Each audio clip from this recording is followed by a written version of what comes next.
रक्ताचं पाणी करून लोकसभेला एकमेव सीट निवडून आणली असं भरत गोगावलेंनी म्हटलंय। तटकरेंना कणकेश्वर मंदिराची आख्यायिका माहीत नसेल असंही भरत गोगावले म्हणाले। मंत्री भरत गोगावले यांनी सुनील तटकरे आणि अनिकेत तटकरेंवर ही टीका केली आहे। तर लोकसभेला चूक झाली हे दाखवून द्यावं, चूक असेल तर राजीनामा देईन।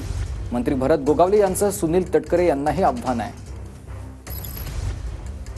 ज्या माणसासाठी आम्ही रक्ताचं पाणी केलं, तन मन धन आम्ही सर्वस्वपणाला लावून या महाराष्ट्रात एकमेव सीट निवडून आणण्याचं काम हे आम्ही मंडळींनी केलं।